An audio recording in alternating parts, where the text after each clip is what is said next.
오늘 읽은 말씀은 아가서 말씀입니다. 보통은 성경의 본 이름은 아가로 딱 끝납니다. 그런데 우리에게 어감이 좀 이렇게 잘 안 따라오니까 서자를 붙여서 아가서 그렇게 합니다. 한자를 보면 조금 쉽습니다. 아가는 빛난다, 밝다는 아와 노래, 가, 밝은 노래. 영어로 하면 영어 쪽에서는 Song of Songs 그렇게 했습니다. 노래 중에 노래, 가장 멋진 노래, 가장 아름다운 노래, 그것입니다. 오늘 우리가 읽어본 본문은 굉장히 많이 읽는 본문이죠. 그 스토리가 전부 아가서의 전체 스토리가 러브 스토리입니다. 남자가 여자를, 남편의 아내를, 사실은 성경 전체가 러브 스토리죠. 하나님의 러브 스토리. 그래서 아가서는 표면적으로 우리 가정에 대한 이야기고, 사람이 사람을 사랑하는 하나님의 은혜 아래서 사랑하는 그런 이야기로 되어 있지만은 또 한꺼풀로 들어가면, 조금 더 깊이 들어가면 그것은 하나님의 우리를 향한 러브 스토리라 그렇게 할 수가 있습니다. 구약에도 많은 부분이 우리와 하나님의 관계를 가정에 비유해서 믿음 생활 잘 하지 못하고 하나님을 자꾸만 떠난 사람을 남편을 버리고 집을 떠난 여인으로 비유하기도 했어요. 돌아오라, 집으로 돌아오라, 하나님 앞으로 와라, 그런 것이죠. 그것은 신약에도 마찬가지입니다. 신약에도 예수님을 신랑으로, 우리를 신부로, 세례 요한은 그렇게 얘기했습니다. 나는 신랑 앞서가는 중매쟁이와 같다고. 하나님의 러브 스토리이죠. 오늘 2장 15절, 16절, 이렇게 17절 봤는데 가정을 잘 지키라, 그런 내용입니다. 가정을 잘 지키라. 15절을 한번 읽어볼까요? 15절. 자, 여러분들의 성경 말씀 15절 큰 소리로 같이 읽겠습니다. 시작. 우리를 위하여 여우 곧 포도원을 허는 작은 여우를 잡으라. 우리의 포도원에 꽃이 피었습니다. 문제가 생겼습니다. 포도원에 꽃이 포도나무에 꽃이 폈다. 요즘 제가 확인해 보니까 요즘이 바로 그런 시절입니다. 꽃이 떨어지면 큰일 나는데 이게 문제가 생겼습니다. 작은 여우, 작은 여우를 잡으라. 포도원을 보호하라. 가정을 지키라. 그런 말씀입니다. 여우를 잡으라. 그것은 우리에게는 친숙하지 않은 말이에요. 저 영국에는 한 400년, 500년 동안 여우 사냥이 있었습니다. 최근에는 데모 많이 하고요. 주로 귀족 놀이였죠.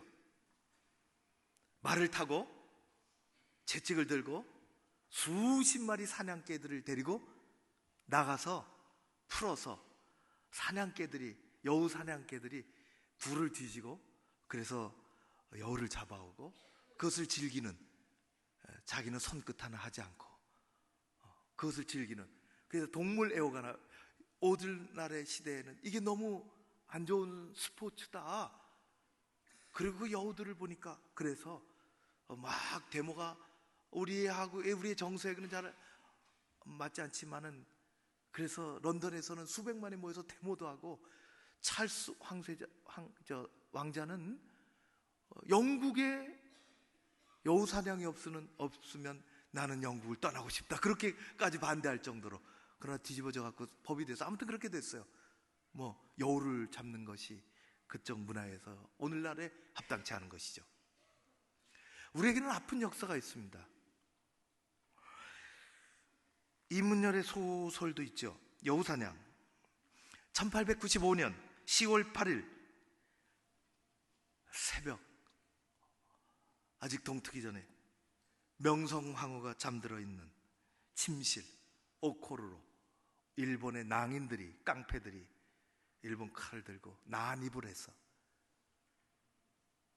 여인들을 세워놓고, 누가 명성황후냐 주저하지 않고, 명성황후, 내가 조선의 국모다, 그 한마디 하고 칼 앞에 쓰러져 시해당했던, 우리에게는 아픈 역사인데 일본 사람들은 그 작전의 이름을 여우를 잡으라 그렇게 했어요. 우리에게는 참 용서할 수 없는 고통의 사건이었죠. 오늘 우리가 읽은 말씀은 그런 것은 아닙니다. 포도원을 허무는 작은 여우를 잡으라, 가정을 지키라, 포도원과 같은 가정을 지키라.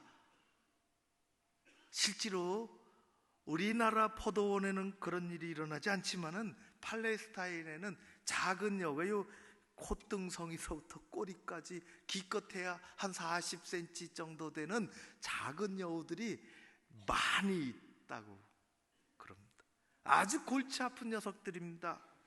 은밀하게 야행성이고 잡식성이고, 특별히 딱 계절적으로 요 정도 됐을 때에 포도원에 기어들어서 땅을 파고 들어가가지고 이 주인이 없는, 밤새 어떻게 주인이 지킬 수 없는데 아침에 포도원에 나와보니까 여우란 놈들이 와서 다 쑤시고 돌아간 거예요. 등걸도 갉아먹고 꽃도 떨어뜨리고, 꽃이 떨어지면 큰일인데 꽃이 떨어지고 조금 더 지나가지고 또 포도송이가 이제 막 연글려 그러면 그거 똑똑 따먹고 말이지. 정말 약오르고 약오르잖아요. 화가 나고 주인이, 그게 여우가 그렇게 하는 것입니다.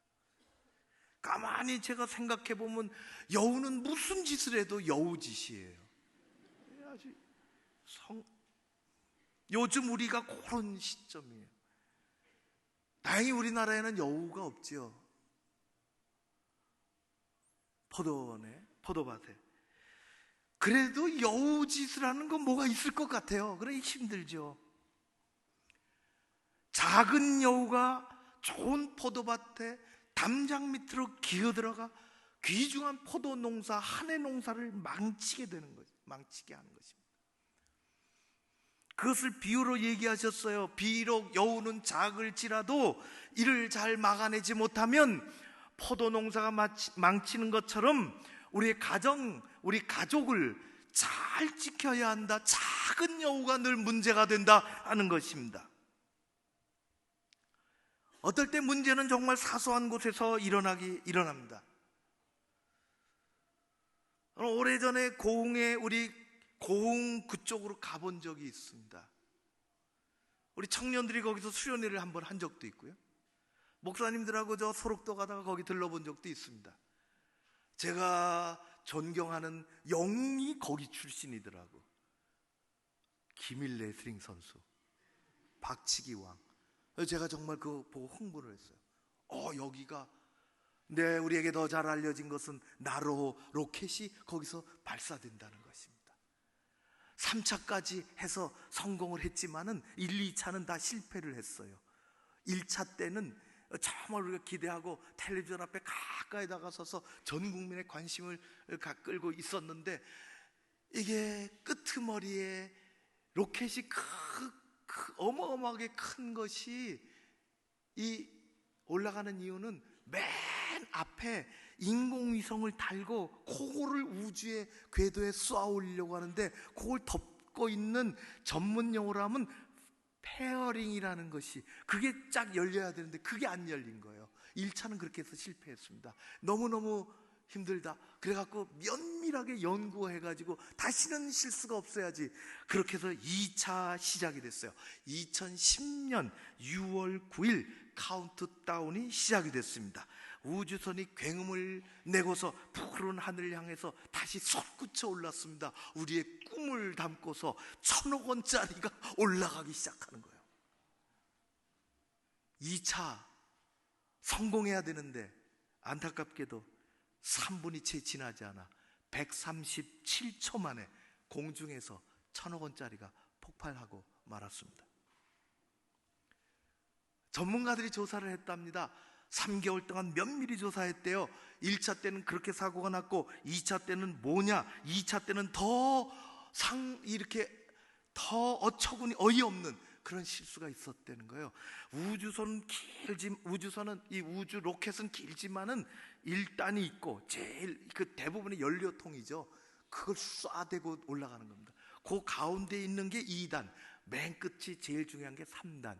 그런데 1단과 2단을 연결하는 이 볼트가 있는데 8개로 조여놓고 어떤 순간에 이게 다 터져가지고 딱 분리돼 갖고 밑에 큰 연료통은 떨어뜨리고 올라가야 되는데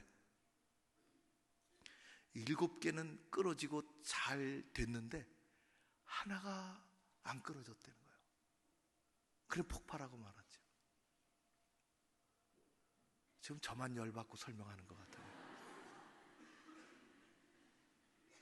그 볼트 하나가 얼마나 될까요? 조금 다른 우리가 쓰는 그런 볼트하고는 다르겠죠. 한 10만 원 될까? 한 20만 원 될까?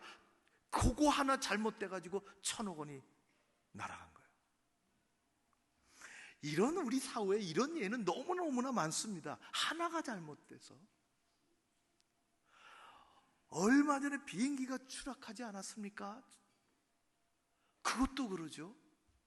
저 경상도 어디선가. 그래서 사람까지 피해를, 조종사까지 조사를 해봤더니 정비할 때 꼽아두는 날개가 움직이면 안 되는데 연결하는 선이 있대요. 정비할 때 날개가 움직이면 안 되니까.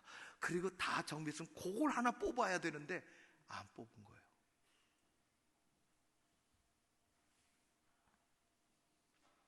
작은 것을 무시하면 어려운 일에 직면하기 쉽습니다. 우리 가정의 행복, 가정에 임하는 하늘의 복은 그것을 허물려고 하는 작은 여우가 있고 우리는 그것을 지나치면 안 되는 것입니다. 우리 인생의 홈그라운드는 가정입니다. 가정이 행복해야 됩니다. 여우를 잡으라. 가정을 해치는, 가정의 나무를 긁어먹는, 땅을 파고 들어오는 여우를 잡으라. 작은 여우가 공격한다는 것입니다. 여러분, 오늘날에는 신앙의 시대가 아니에요. 세속사예요. 우리 가정의 자녀들의 신앙을 우리의 신앙을 해치려고 들어오는 여우들을 잘 잡아야 합니다. 그래야 가정이 유지되는 것입니다. 우리가 잘 아는 것처럼 여호수아는 모세의 뒤를 이어서 이 출애굽의 거대한 이스라엘의 역사의 종지부를 찍은 사람입니다. 이스라엘이 애굽에서 나와서 출애굽이 아니라 하나님이 원하시는 그 땅까지 들어가야 되는데 그 땅에까지 다 들어가서 사람들에게 땅을 다 배분하고 이제 살만하다 할 때에 여호수아 24장에 보면 여호수아가 마치 오늘날의 그림으로 하면 자기 가족들을 옆에 쭉 세워놓고 이스라엘의 먼 가족들을 다 불러놓고 한마디 합니다. 우리가 여기 와보니 하나님이 주시지 않았느냐? 하나님이 우리가 심지 않은 포도나무의 열매를 먹게 하시지 않았느냐? 너희들이 오늘날 택하라. 하나님을 택하든지 다른 이방신을 택하든지 나와 내 가정은, 나와 내 가족들은 오늘 여호와만을 섬기겠노라. 이렇게 얘기합니다. 여러분, 여호수아가 그렇게 얘기한 것은 살만할 때가 됐다는 것이에요. 광야 생활 다 끝나고 이제 정착하는 과정 속에 있는, 우리로 얘기하면 국민소득이 올라가게 됐어요.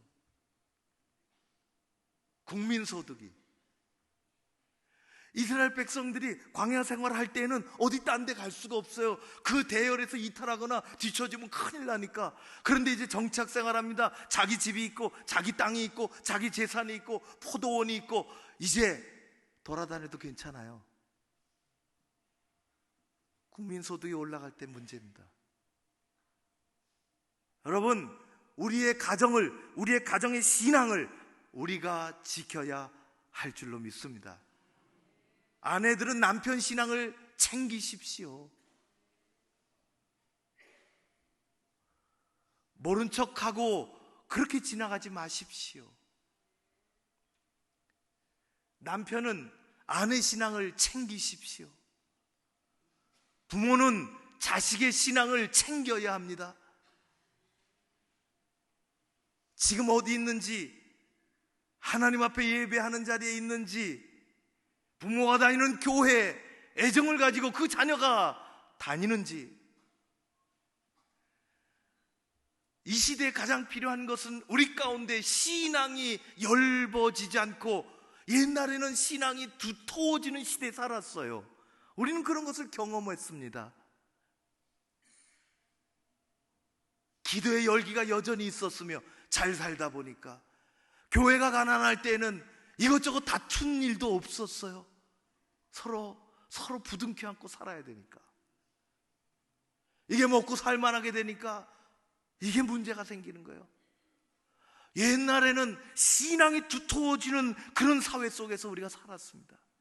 지금은 그럴까요? 지금은 엷어집니다. 너나 할 것 없이 신앙이 엷어지는 것입니다.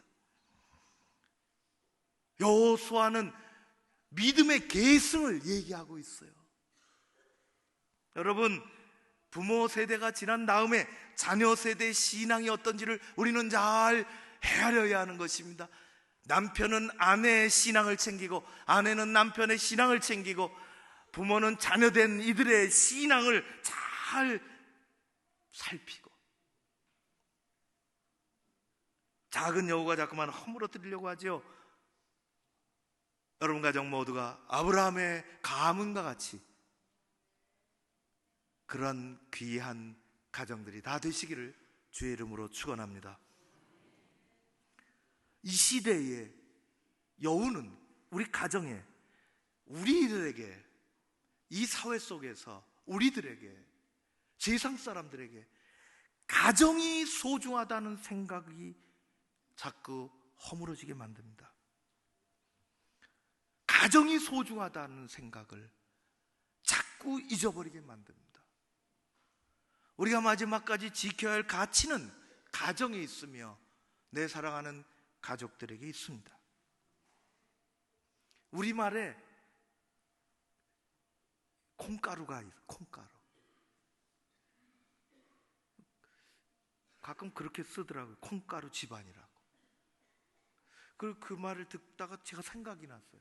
아, 쌀을 빠면은, 갈면은 뭐가 됩니까? 쌀가루. 밀을 빠면은 뭐가 됩니까? 밀가루. 콩을 빠면은 뭐가 되죠? 콩가루. 근데 왜 콩가루 집안이라 그러지? 그러고 쌀가루 집안이라고 하는 건 왜 없을까? 그런 생각들. 콩가루. 풍파가 많고 가족들이 뿔뿔이고 흩어지고 화합하지 못하고 늘 제멋대로 놀고 따로 놀고, 그런 것을 쌀가루 집안이라고 안 하고 밀가루 집안이라고 안 하고 콩가루 집안이라고 그럽니다. 왜 그럴까? 알아냈어요. 쌀을 빠서 쌀가루를 만들면은 뭐 해먹기가 너무너무 좋습니다. 잘 뭉쳐지는 거예요, 쌀가루가. 밀을 빠서 밀가루 만들면은 잘 뭉쳐집니다. 그래서 뭐를 해 먹어요? 근데 요 놈의 콩은 말이지, 빠면은 뭉쳐지지가 않는다는 거예요. 해 먹을 수가 없어서 기껏 무쳐 먹습니다. 그게 콩가루예요. 콩가루 집안이에요. 콩가루 집안에는 여우가 들어앉아 있습니다. 못된 여우가 들어앉아 있어요. 가정의 땅을 파고 들어오는 것입니다. 자녀의 나무를 갉아먹기도 해요. 마음이 서로 뿔뿔이 흩어지게 만드는 것입니다. 가정을 허무는 여우를 경계해야 합니다. 오늘날의 보통의 우리 사회의 생각이, 가정에 대한 소중함이 많이 약해졌다는 것이에요. 무슨 일이 있어도 내 가치가, 살아가는 이유가 가정에 있고 자녀들에게 있음을 잘 알고, 우리는 이 시대 속에서 하나님의 가정을 잘 지켜나가야 하는 것입니다. 이 작은 여우를 경계해야 합니다. 우리 고척 가족들이 콩가루 집안이 아니라 단단한 다이아몬드 집안이 되시기를 바랍니다. 이런 말이 있어요. 가시나무에도 잘 되는 데는 참외가 열린다고. 열리는 거 못 보셨습니까? 가시나무에 참외가 열립니다. 어느 신문사 기자가 밤에 늦게까지 일하고 집으로 갈 때 택시를 타고 갔습니다. 밤에 저도 지방에서 올라가가지고 밤 한 1시인가 이렇게 서울역에 내려본 적이 있어요. 택시를 타려고 저도 안 태워주더라고요. 밤 세상은 좀 다르더라고. 또 택시가 앞에 있는데 안 태워주더라고. 어디 가냐고 물어요. 또 이쪽에 온다니까 안 태워주더라고. 야, 이 괘씸해갖고. 그리고 뭐 사람 모으고 뭐 신호등 위반하고 총알 뭐 그런 거 있잖아요. 밤새게에서 벌어지잖아요. 다 그런 건 아니지만은, 근데 이 기자가 딱 차를 탔는데 이 택시는 이상하네 정도를 걷는 거예요. 기자 정신이 발동을 했어요. 기사 아저씨, 어디 이렇게 해서 돈 버시겠어요? 돌아온 대답: 돈이 인생의 전부는 아니잖아요. 뜻밖의 대답이 돌아왔어요. 기자가 그래서 묻기 시작했습니다. 이야기 보따리가 풀렸습니다. 자기는 얼마 전까지만 해도 건설회사에 상무로 있었습니다. 강남에 꽤 잘 살았어요. 40평이 넘는 아파트에서. 아들 공부 잘했습니다. 반에서 1, 2등, 전교에서 앞에. 아내도 좋습니다. 그런데 인생은 늘 그렇게만 지나가는 것은 아닙니다. 아들이 원인 모를 희귀병에 걸렸습니다. 시력이 극도로 나빠지는 거예요. 급격하게.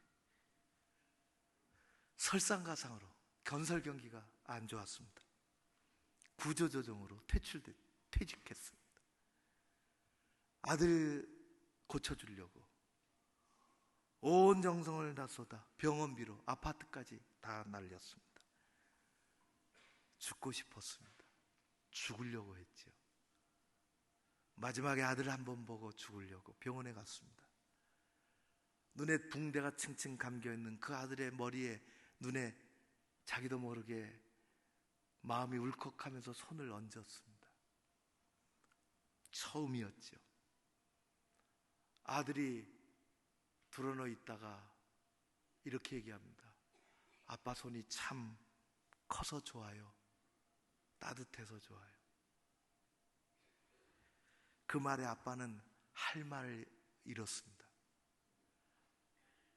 처음으로 아들과 접촉이, 그 눈먼 그 눈에 한번 얹어본 것이 접촉이 처음이었어요. 아빠 손이 그렇게 큰 줄 몰랐다는 거예요. 따뜻해서 좋다는 거예요. 자기가 지금까지 뭐하고 살았나 싶었다고 합니다. 나는 다시 살아야 되겠다.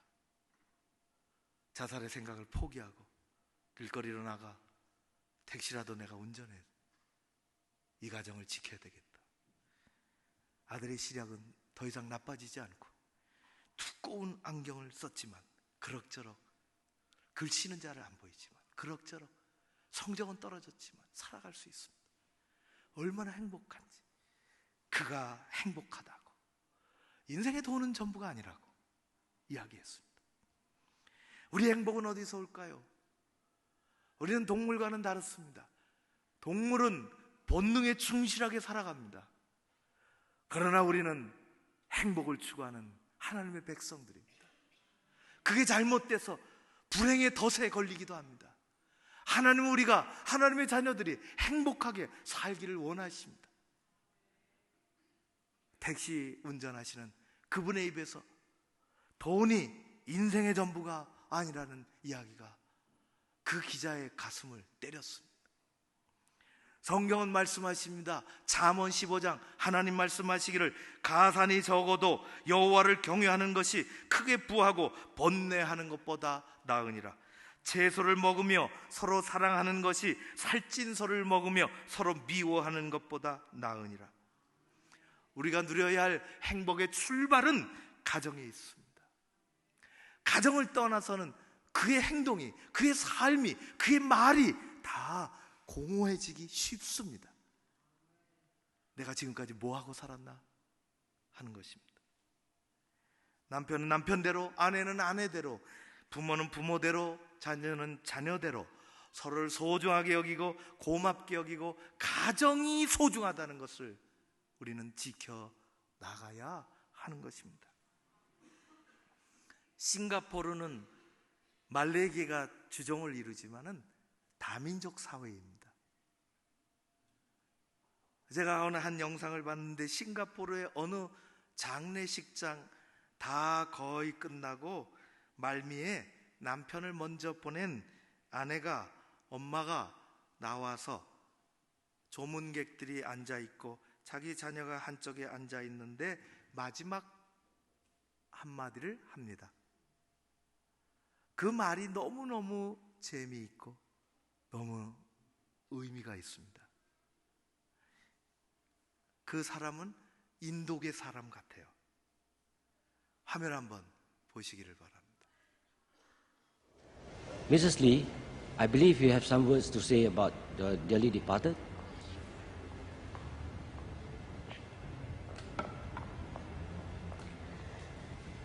I'm not going to sing praises for my late husband. Not today. Neither am I going to talk about how good he was. Enough people have done that here. Instead, I want to talk about some things that will make some of you feel a bit uncomfortable. First off, I want to talk about what happened in bed. Ever had difficulty starting your car engine in the morning?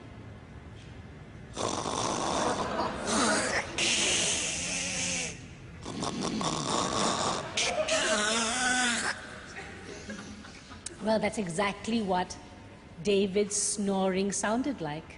But wait, snoring wasn't everything. There was also this rear end wind action going on as well. Some nights, it would be so forceful, it would wake him up. What was that? He would ask. Oh, it's the dog, I would say. Go back to sleep, dear. Oh, you might find this all very funny, but towards the end of his life, when his illness was at its worst, these sounds indicated to me that my David was still alive. And what I wouldn't give just to hear those sounds again before I sleep.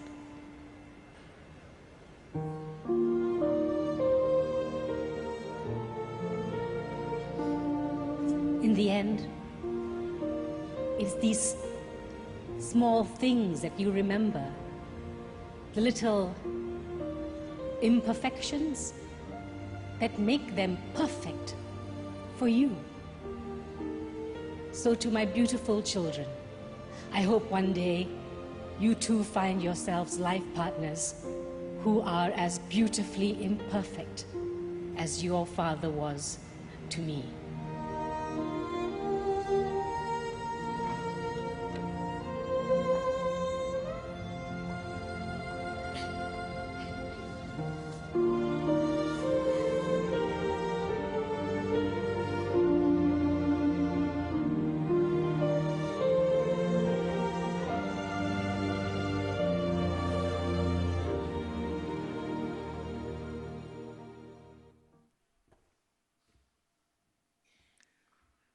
사랑이 있으면 결점도 아름답게 보입니다. 완벽한 인생은 이 세상에 존재하지 않습니다. 완전한 가정도 이 세상에 없습니다. 그러나 지켜야 할 가치는 거기 있습니다. 우리의 가정이, 우리의 가족들이, 우리의 삶이 하나님 안에서 주님 주신 귀한 은혜를 소유하며 가족이 서로 하나 되고 결점도 아름답게 보이는 그 가족의 하나님의 은혜가 넘칠 줄로 믿습니다. 자녀 세대의 신앙을 잘 챙겨야 합니다. 가족의 신앙이 우리의 기도 가운데 있습니다. 세월이 지날수록 우리의 행복 지수도 높아져야 할 줄로 믿습니다. 하나님이 함께 하시는 복된 가정, 여러분들의 삶이 되시기를 주의 이름으로 축원합니다. 기도하겠습니다. 고마우신 아버지 하나님, 감사와 찬양과 영광을 올려드립니다. 이 시대의 가치가 어디 있음을 잃어버리지 않게 하시고 다음 세대 우리 배우자의 신앙을 잘 챙기며 나아가게 하여 주시옵소서. 가정을 허물려고 하는 잘못된 것들에서부터 우리가 모든 것을 다하여 가정의 가치를 지키며 함께 살아갈 수 있도록 크신 은총 내려주시기를 간절히 소원하오며 예수님 이름으로 기도하옵나이다. 아멘.